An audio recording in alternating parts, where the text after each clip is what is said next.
नमस्कार साथियों, मैं हूं आपका दोस्त फानू वारगा। आप देख रहे हैं जीके विद फानू चैनल। साथियों, एजुकेशन पोर्टल पर ट्रांसफर की प्रोसेस प्रारंभ हो चुकी है और इसी के तहत आवेदन की प्रक्रिया 5 दिन चलेगी, यानी 20 से लेकर के 24 तारीख तक। और इन 5 दिन में आपको आवेदन करना होगा, लेकिन कुछ सावधानियां बरतना होगी। साथियों, जैसे कि यहाँ पर दो प्रोसेस आपको पहले करना होगी। आपको यदि आपका आवेदन नहीं हो रहा है तो आप एजुकेशन पोर्टल पर पहुंच करके और आपको पासवर्ड चेंज करना होगा, और वह पासवर्ड डीओ लॉगिन से वेरीफाइड हो जाएगा। उसके बाद आप ट्रांसफर प्रोसेस प्रारंभ कर सकते हैं। तो साथियों, सबसे पहले हम उन नियमों को यहाँ पर जानते हैं। जैसे कि यहाँ पर हम देख रहे हैं, नियम शर्तें ये है कि केवल वे ही लोक सेवक आवेदन कर सकेंगे जिनका सत्यापन एजुकेशन पोर्टल पर संबंधित जिला शिक्षा अधिकारी डीओ द्वारा किया गया है। तो सत्यापन डीओ द्वारा होगा तभी आप आवेदन कर सकते हैं। जिन लोक सेवकों के द्वारा एजुकेशन पोर्टल 3.0 पर पासवर्ड अभी तक परिवर्तित नहीं किया गया है, तो उन्हें आवेदन करने से पूर्व अपना पासवर्ड अनिवार्य रूप से परिवर्तित करना होगा। तो साथियों, आप सबसे पहले अपना पासवर्ड चेंज कीजिएगा, फिर आप देखिएगा आपका वेरिफिकेशन हुआ है या नहीं डीओ कार्यालय से। यदि हो गया तो आप आवेदन प्रक्रिया में भाग ले सकते हैं। चलिए, आवेदन पासवर्ड चेंज करने की जो प्रोसेस रहेगी उसे हम देखते हैं। यहाँ पर आप एम्प्लॉय नेम और यूजर नेम, साथ में मोबाइल नंबर डालोगे साथियों। तो और साथ में यहाँ पर पासवर्ड आप अपना बना करके और न्यू पासवर्ड यहाँ पर अप्लाई करेंगे, और न्यू कंफर्म आप पासवर्ड भी एक बार करेंगे और सेंड ओटीपी पर क्लिक करेंगे तो आपके फोन पर एक ओटीपी आएगी, और ओटीपी के माध्यम से आप उसे फिर से फिल करेंगे। और उस ओटीपी को फिल करने के बाद जो कंफर्म पासवर्ड बनाया उसे फिल करने के बाद आपका इस प्रकार का इंटरफेस आएगा, और वहां पर वह कंफर्म पासवर्ड जो आपने नया पासवर्ड बनाया है उसे आप यहाँ फिल करेंगे, यूजर नेम और साथ में अपना नया पासवर्ड, और साथ में 6 डिजिट का कैप्चा यहाँ पर फिल करेंगे। चलिए, आगे के निर्देश हम यहाँ पर देखते हैं। जैसे कि साथियों, आगे जो निर्देश दिए गए हैं, जिन लोक सेवकों की ड्यूटी चुनाव जनगणना कार्य में वर्तमान में लगी हुई है, वे स्थानांतरण ट्रांसफर प्रक्रिया में पात्र नहीं होंगे। साथ में जिन लोक सेवकों की, तो साथियों कुछ जनगणना में लगे हुए शिक्षक भी पात्र होंगे, लेकिन वो कैसे होंगे इसे भी हम जानते हैं। जिन लोक सेवकों की जनगणना ड्यूटी निरस्त हो चुकी है, वे स्क्रीन पर प्रदर्शित विकल्प के माध्यम से पोर्टल में आवश्यक प्रविष्टि करेंगे। तो साथियों, अगर आपने जनगणना से ड्यूटी करा ली है तो आप दस्तावेज प्रस्तुत करके और ऑनलाइन आवेदन कर सकते हैं।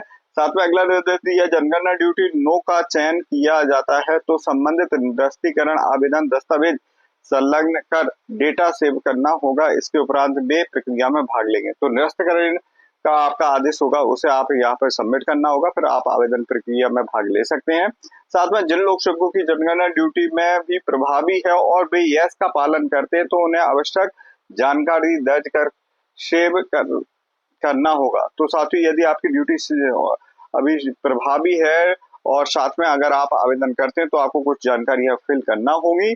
वहीं स्वैच्छिक स्थानांतरण वॉलेंटरी ट्रांसफर हेतु केवल वही लोक सेवक आवेदन कर सकेंगे जिनकी उपस्थिति अटेंडेंस ऑनलाइन 90% हो। तो जिनकी उपस्थिति 90% से अधिक होगी। तो साथियों, यहाँ पर ये बड़ा पॉइंट आया कि स्वैच्छिक स्थानांतरण हेतु केवल वही लोक सेवक आवेदन कर सकेंगे जिनकी उपस्थिति 90% से अधिक होगी। तो साथियों, 90% से तो अधिक ही होगी। यहाँ पर ऑनलाइन तो लिखा नहीं है कि ऑनलाइन अटेंडेंस, सिर्फ ये लिखा है जिनकी उपस्थिति 90% से अधिक होगी। तो 90% से अधिक उपस्थिति मोस्टली सभी की होगी। आगे देखते हैं, यदि लोक सेवक गंभीर बीमारी अथवा दिव्यांगता विकलांगता का चयन किया है तो वह उसका सर्टिफिकेट, नया जो सर्टिफिकेट बनवाया वही मान्य होगा। उसकी हम डेट देखें किस डेट से मान्य किया गया है। लोक सेवक को लॉगिन पर स्वैच्छिक स्थानांतरण हेतु वॉलेंटरी ट्रांसफर एप्लीकेशन का विकल्प प्रदान किया गया है। इस विकल्प में माध्यम से वे पात्र लोक सेवक स्वैच्छिक स्थानांतरण के लिए आवेदन कर सकेंगे। चलिए देखते हैं। तो साथियों, आपने आईडी पासवर्ड डाला। आईडी पासवर्ड डालने के बाद कुछ इस प्रकार का इंटरफेस होगा और उसमें आप एरो के निशान पर क्लिक करेंगे तो यहाँ पर बाईं ओर लिखा आ रहा होगा आपका ट्रांसफर एप्लीकेशन रिपोर्ट। तो साथियों, इस पर आपको क्लिक करना होगा। क्लिक करने के बाद कुछ इस प्रकार का इंटरफेस आएगा, स्थानांतरण हेतु पात्रता जांच, ट्रांसफर एबिलिटी चेक। और चलिए देखते हैं, यहाँ पर सिलेक्ट करना होगा यस या नो। तो चलिए यस या नो जानकारी आपकी पूछी गई है, जनगणना कार्य में आपकी ड्यूटी लगी है या नहीं। तो आप नहीं कर देंगे तो आपको कुछ इस प्रकार का इंटरफेस आएगा। यदि आप यस करते हैं तो आपका फिर आगे आवेदन नहीं होगा। तो चलिए जैसे कि नो लिख दिया है, फिर इसमें पूछा गया स्थानांतरण हेतु पात्रता जांच एबिलिटी टेस्ट, क्या आपकी जनगणना कार्य में ड्यूटी लगी है। यदि हाँ करते हैं तो इस प्रकार का आएगा। नहीं का हम देख रहे हैं कि अगर नहीं तो आप आवेदन किस प्रकार से करेंगे। हाँ अगर आपकी ड्यूटी लगी हुई है और यदि आप एस करते हैं तो जनगणना ड्यूटी आदेश आपको अपलोड करना होगा। चलिए आगे देखते हैं साथियों, इसे बारीकी से आप समझ लीजिए अच्छे से। और फिर उसके बाद आपकी जनगणना में ड्यूटी का यस कर दिया है तो इस प्रकार का आपको यह फिल करना होगा। यह जानकारी समर वेकेशन में आपने जो ड्यूटी दी होगी, कितने दिन आपने कार्य किया, वो 30 दिन का, और वो है जनगणना का यहाँ पर आपको फाइल अटैच करना होगी।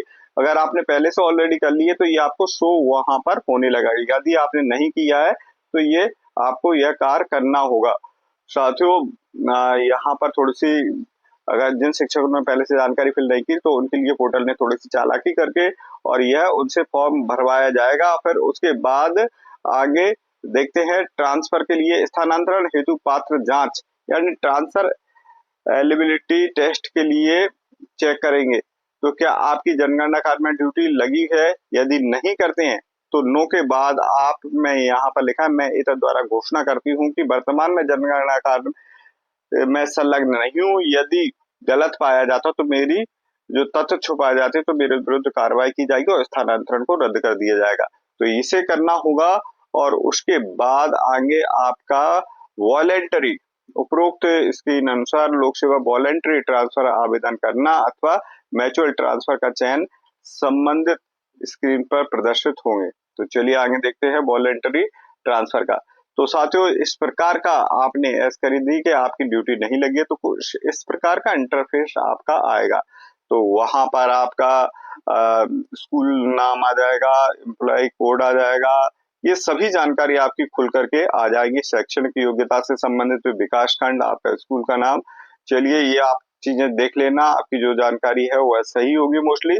कुछ चीजें आपको फिल करना होंगी, जैसे कि यहाँ पर मैरिड स्टेट यानी वैवाहिक स्थिति आपको लिखना होगी। तो वह आप यहाँ पर दर्शा सकते हैं। वैवाहिक स्थिति में यहाँ पर पति पत्नी की जो पूछी गई है, यदि वो सर्विस में है और स्टेट लेवल के, तो ऑप्शन खुलेंगे, वहां पर आप यस कर देना। और मैरिड, अगर अनमैरिड है तो अनमैरिड का भी आप यहाँ पर कर सकते हैं। साथियों यस करने पर सफरिंग फ्रॉम सीरियस इलनेस यानी बीमारी से रिलेटेड यदि यस करते हैं तो आपको यहाँ पर सर्टिफिकेट फिल करना होगा बीमारी से संबंधित, वही आपको वहां पर छूट मिल जाएगी। चलिए इसे थोड़ा सा डिटेल में हम जानते हैं। जैसे कि यहाँ पर दिया गया है, ये आपकी पर्सनल डिटेल जो ओपन हो रही है, उसके बाद यदि यस आप करते हैं मैरिड का तो उसके बाद भी आपका यहाँ पर आप ये दर्शा सकते हैं कि आप पारिवारिक स्थिति यानी वैवाहिक स्थिति के बारे में दर्शा सकते हैं। और चलिए देखते हैं यहाँ पर पति पत्नी की सर्विस है तो वह भी आप यहाँ पर फिल कर सकते हैं। साथियों नेक्स्ट यहाँ पर अगली प्रोसेस हम देख रहे हैं, जैसा कि जो जानकारी फिल करने के बाद, जैसे कि यहाँ पर जो पति पत्नी का आप वहां करेंगे तो ये जानकारी फिल होकर के आ जाएगी। उसके बाद यदि सरप्लस शिक्षक है तो उसकी भी यहाँ पर हम जानते हैं और सरप्लस शिक्षक की भी जानकारी ओपन हो जाएगी। और यहाँ पर उनका भी यह स्टेटस पूछा गया है मेरिट से रिलेटेड और या बीमारी से रिलेटेड, तो आप इसे यस या नो कर सकते हैं। चलिए आगे देखते हैं आगे की प्रोसेस को। ये सरप्लस शिक्षक के बारे में ही दर्शाया गया है और सरप्लस शिक्षक को प्राथमिकता मिलेगी। अब यहाँ पर जैसे कि प्रेफरेंस ऑफ चॉइस लोकेशन, तो यहाँ पर आप डिस्ट्रिक्ट प्रेफरेंस में आपको यहाँ पर दिया गया है you need to select minimum 1 choice location. तो साथियों एक स्कूल आपको कम से कम यहाँ पर चुनना होगा। डिस्ट्रिक्ट नेम आप डालेंगे, इस जिले में आप ट्रांसफर लेना चाह रहे हैं, ब्लॉक का नाम और पोस्ट कोड आप पहले से लिख करके रख लीजिए। तो यहाँ पर आप उस विद्यालय के पोस्ट कोड डालेंगे तो स्कूल से हो जाएगा और सर्च करेंगे तो ये प्राथमिकता के क्रम में आपको रहेगा। पहले से आप स्कूल देख ले कि कौन से स्कूल में आपको लेना है। पोस्ट वैकेंट पर जाकर के इस पर हमने वीडियो बनाया है और एक और नया वीडियो लेकर के आ रहा है। तो साथियों पोस्टें भी अपडेटेड हो गई है। अब देखते हैं स्थानांतरण में पर्सनल इंफॉर्मेशन से रिलेटेड यह जानकारी चाही गई है, जो कि आप यहाँ पर इन्हें सरप्लस शिक्षक के बारे में दी गई है। ये अगर नहीं है तो आपकी ये जानकारी नहीं आएगी। और चलिए आगे देखते हैं। कुछ निर्देश भी दिए गए हैं, जैसे कि एजुकेशन पोर्टल 3.0 पर आहरण एवं संवितरण अधिकारी यानी डीडीओ द्वारा सत्यापित जानकारी प्रदर्शित होगी। तो साथियों आपके डीडीओ द्वारा यह जानकारी आप सत्यापित की गई है, उनके द्वारा यह जानकारी फिल कर दी गई है। जैसे कि गंभीर बीमारी की स्थिति में सही अपूर्ण जानकारी दर्ज करें, संबंधित प्रमाण पत्र अपलोड करना अनिवार्य होगा, सत्यापन के दौरान जानकारी गलत पाए जाने पर नियमानुसार कार्रवाई की जाएगी। वहीं दिव्यांगता की स्थिति में नवीनतम 6/6/2025, तो साथियों दिव्यांग है तो उनके लिए 6 जून 2025 का मेडिकल बोर्ड द्वारा जारी प्रमाण पत्र अपलोड करना होगा, तभी वह उसमें प्रायोरिटी ले सकते हैं। इसी प्रकार वैवाहिक स्थिति से संबंधित जानकारी भी सही एवं पूर्ण रूप से दर्ज की जा सकती है। उसके पश्चात पैनल के अनुसार जिला एवं ब्लॉक के चयन उपरांत उपलब्ध रिक्तियों की प्रदर्शित होने लगेंगे। संबंधित पैनल के अनुसार रिक्तियां का आप प्राथमिकता के क्रम में चयन करें। वही रिक्तियां चयन करने के पश्चात ऐड बटन पर क्लिक करेंगे, सूची में जोड़ा जाएगा। वही आवेदन लॉक होने से पूर्व किसी भी चयनित चॉइस में संशोधन नहीं किया जाएगा, परंतु लॉक करने के किसी भी प्रकार का संशोधन संभव नहीं होगा। तो साथियों आप प्राथमिकता क्रम में एक बार जरूर चेक कर ले लॉक करने से पहले, फिर लॉक के बाद फिर कोई संशोधन नहीं होगा। अतः सभी जानकारी विकल्पों का चयन सावधानी पूर्वक भी करें। तो चलिए आगे देखते हैं आगे की प्रोसेस को। साथियों जैसे कि यहाँ पर स्कूल चयन कर लिए हैं और ये प्राथमिकता के क्रम में आपने स्कूल चयन करना है। वही उसमें लिखा होगा कि कितने उस स्कूल में पोस्ट वैकेंट खाली है, 2 1 या उस स्कूल में आपके पद से रिलेटेड 2। वही यह देखते हैं वर्तमान पदस्थापना जिला संभाग एवं अन्य जिले संभाग की चेक सिलेक्ट की गई वर्ता सूची में अन्य जिले की पदस्थापना होती है तो उस जिले में वरिष्ठता चली जाएगी। तो साथियों जैसे कि वर्ग 3 वाला है अन्य जिले में जाएगा तो उनकी वरिष्ठता लैप्स हो जाएगी। रजिस्टर्ड यहाँ पर करेंगे फाइनल। आप कुछ निर्देश आएगा, वर्तमान पदस्थापना जिला संभाग की अन्य जिले या संभाग की चॉइस सिलेक्ट की गई है तो वरिष्ठता क्रम में अन्य जिले में पदस्थापना होती है तो उस संभाग की वरिष्ठता सूची में मेरा नाम न्यूनतम क्रम पर अंकित होगा, मुझे यह मान्य है। तो ये आपने यहाँ पर मान्य भी कर लिया है। तो चॉइस यहाँ पर करेंगे रजिस्टर्ड चॉइस। चलिए आगे देखते हैं क्या निर्देश और आते हैं।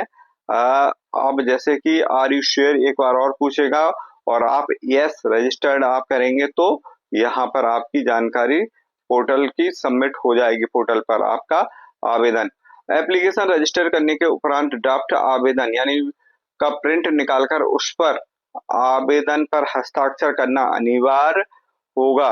हस्ताक्षर सहित आवेदन रद्द किया जा सकेगा। हस्ताक्षरित आवेदन का अपलोड करने के उपरांत आवेदन को लॉक करने की कार्रवाई की जाएगी। केवल पूर्ण रूप से भरे गए एवं आवश्यक दस्तावेज सहित प्रस्तुत करना स्वीकार किया जाएगा। तो साथियों फिर इसके बाद आपको जो प्रिंट निकलवाना आप ऑनलाइन की दुकान से इसका 10 रुपए में प्रिंट या 5 रुपए में निकलवा करके उस पर साइन करके फिर से पीडीएफ बना करके इस पे वापस आपको अटैच करना होगा। तो साथियों चलिए देखते हैं आगे। आपका स्थानांतरण आवेदन ड्राफ्ट सेव कर लिया गया है, कृपया डाउनलोड कर हस्ताक्षर सॉफ्टवेयर अपलोड करें। तो साथियों जो आपने आवेदन को सक्सेसफुली वहां पर कर दिया है उसके बाद उसको निकाल करके एक प्रिंट और उस पर साइन करके आपको फिर से करना है। तो साथियों यही प्रोसेस इसमें दी गई है। आवेदन को लॉक कर सकता है तथा आवेदन सिग्नेचर करने के पश्चात ओटीपी बटन पर आप क्लिक करेंगे। इसके उपरांत पंजीकृत मोबाइल नंबर पर ओटीपी आएगी तो आपका पंजीकृत जो मोबाइल नंबर है उस पर ओटीपी आ जाएगी। आप व्यू भी देख सकते हैं आपने कौन कौन से स्कूल जो सिलेक्ट किए हैं इसका एक बार सत्यापन कर सकते हैं और ये घोषणा भी रहेगी।